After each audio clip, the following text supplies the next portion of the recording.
सुप्रभात, जय शिवेंद्र। आज हम पढ़ेंगे पाठ 4 समय का मूल्य। छोटी वस्तुएं भी उपयोगी होती हैं। छोटी छोटी वस्तुओं के मिलने से बड़ी वस्तु बनती है। एक एक पल की कीमत समझने वाला व्यक्ति बुद्धिमान होता है।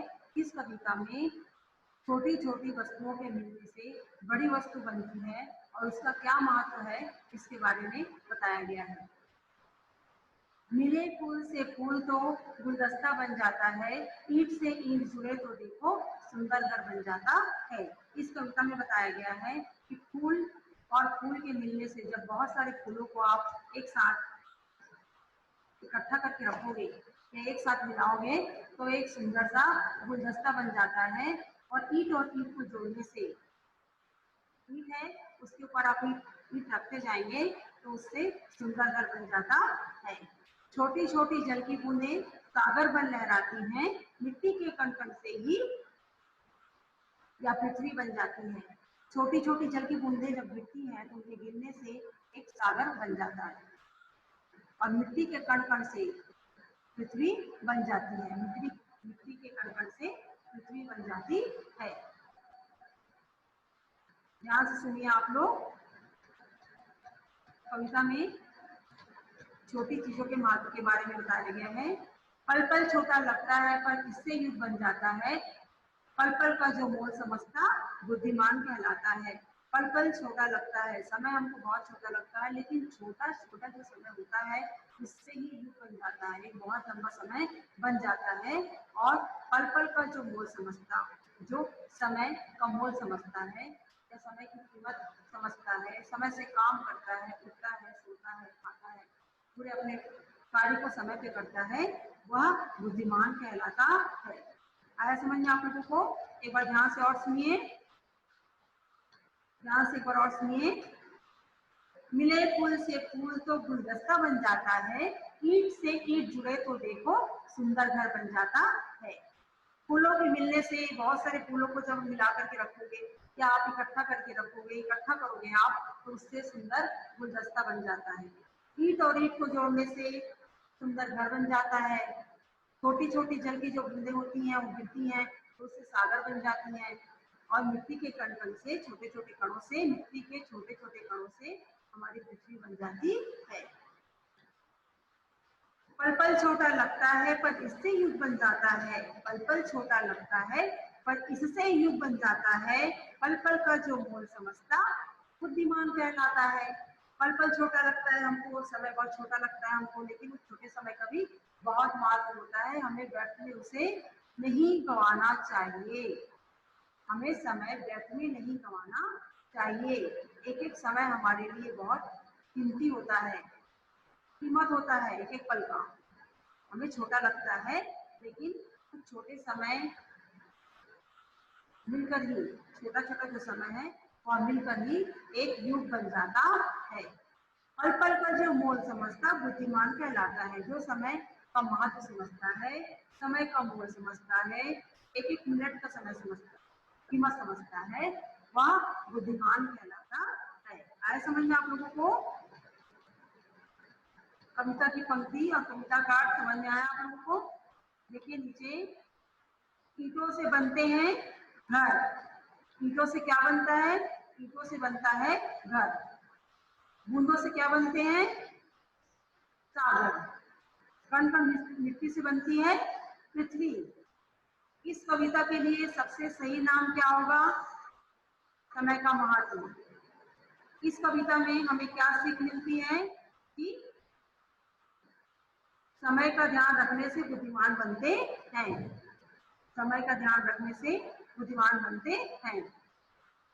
यहाँ पे दिया हुआ है, देखिए, समय पर काम करने से क्या लाभ होते हैं। इस कविता में हमें क्या सीख मिलती है? इस कविता में हमें यही सीख मिलती है कि हमें अपना कार्य समय पर करना चाहिए। हमें अपना काम समय पर करना चाहिए। समय पर काम करने से क्या लाभ होते हैं? समय पर काम करने से बहुत सारे लाभ होते हैं। आप आपका जो समय होता है वो बहुत कीमती होता है। आपके पूरे कार्य हो जाएंगे, आपको खेलने के लिए भी टाइम मिल जाएगा, आपको टीवी देखने के लिए भी टाइम मिल जाएगा, टाइम से आप सो जाएंगे, टाइम से आप सुबह उठेंगे, आपकी तबीयत भी ठीक रहेगी। तो समय पर काम करने से बहुत सारे लाभ होते हैं। देखिए यहाँ पे इस समय का महत्व कविता के अंतर्गत क्या क्या बातें बताई गई हैं कि कैसे हमें समय के अनुसार अपना कार्य करना है और उसे व्यर्थ नहीं गंवाना है। ईंटों से बनते हैं घर, एक बार और सुनिए, पुनः और सुनिए। ईंटों से बनते हैं घर, बूंदों से क्या बनते हैं? बादल। कण कण मिट्टी से क्या बनती है? पृथ्वी। इस कविता के लिए सबसे सही नाम होगा समय का महत्व। इस कविता से हमें क्या सीख मिलती है कि समय का ध्यान रखने से बुद्धिमान बनते हैं। यह समय से पहले कुछ नहीं होता, समय अनमोल होता है। समय पर काम करने से बहुत सारे लाभ होते हैं और इस कविता से हमें यही सीख मिलती है कि हमें समय पर कार्य करना चाहिए, समय की कीमत समझना चाहिए। ये शब्द किसके समानार्थक हैं? फूल किसके समानार्थक है? पुष्प और सुमन के समानार्थक है। मकान और आवास को क्या कहा जाता है? घर। पानी, नीर, जल। जल को पानी और नीर भी कहा जाता है। घर को मकान, आवास, फूल, पुष्प, सुमन, सागर को हम समुद्र और जल्दी भी कहते हैं और पृथ्वी को धरा और धरती भी कहा जाता है। इसी प्रकार समय, मूल्य और कीमत। समय का मतलब होता है मूल्य और कीमत।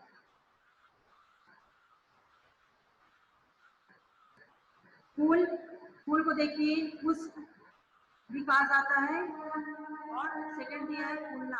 पुष्प का प्रयोग आप करोगे बाग में फूल खिलते हैं और फूलना का अगर आप प्रयोग करोगे तो भागते भागते रोहन की सांस फूल गई, सांस फूल गई। यहाँ पे दो प्रकार से फूल का प्रयोग किया गया है। एक फूल जो है वो बाग में फूल खिलते हैं बोला जा रहा है और एक फूल का अर्थ होता है कि भागते भागते रोहन की सांस फूल गई। पर का परंतु भी होता है और पंख भी होता है।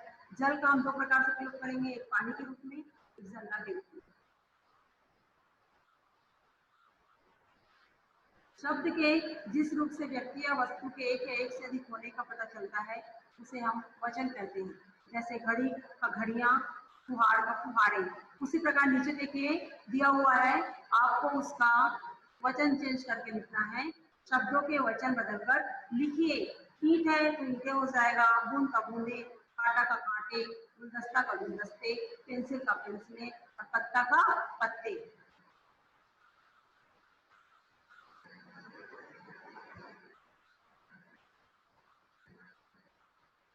यहाँ पर प्रश्न दिया हुआ है कि अपनी दिनचर्या का एक चार्ट तैयार करिए। आप लोग भी अपनी कॉपी में एक चार्ट बना लेंगे, अपनी कॉपी में चार्ट बना लेंगे। समय क्या है, किस समय आप उठते हो और एक तरफ लिखेंगे आप काम और एक तरफ आप डालोगे हेडिंग समय।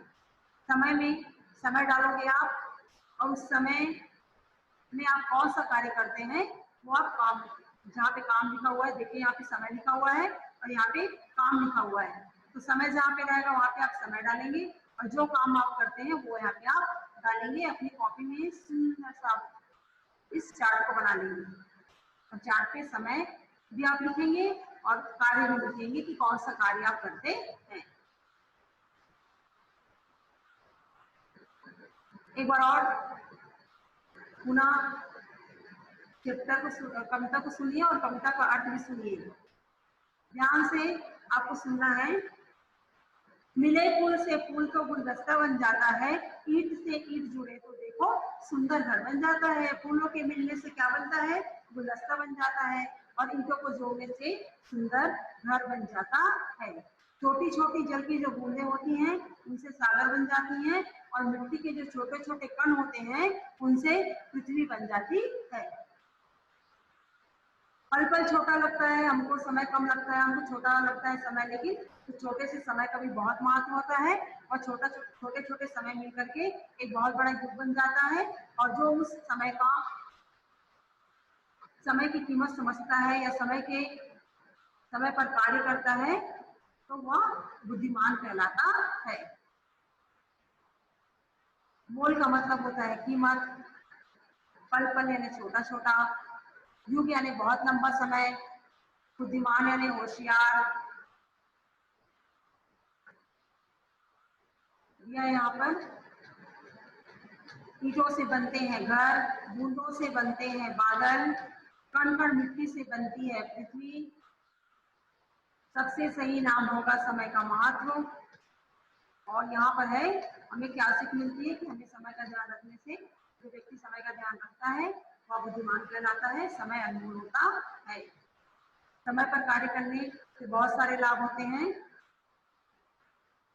और हमें समय पर कार्य करना चाहिए। हमें अपना कार्य समय पर करना चाहिए। आगे समझ में आप लोगों को समय का महत्व। सबसे कीमती किसे कहा गया है? सबसे कीमती किसे कहा गया है? तो सबसे कीमती समय को कहा गया है। समय को कीमती क्यों कहा गया है? या समय को कीमती क्यों कहा जाता है? समय को कीमती इसलिए कहा जाता है क्योंकि समय पर कार्य करने से हमारे सभी कार्य हो पाएंगे और हमें और भी कार्यों के लिए समय मिल पाएगा। सुई छोटी होने पर भी कैसे उपयोगी होती है? अगर हमें अपने कपड़ों की सिलाई करनी है तो हम सुई से ही करेंगे, ना कि सुजा से। इसलिए छोटी सी सुई भी उपयोगी होती है। इसलिए कहा गया है कि छोटी वस्तुएं भी उपयोगी होती हैं और छोटी छोटी वस्तुओं के मिलने से बड़ी वस्तु बनती है। एक एक पल की कीमत समझने वाला व्यक्ति ही बुद्धिमान कहलाता है। आया समझ में आप लोगों को?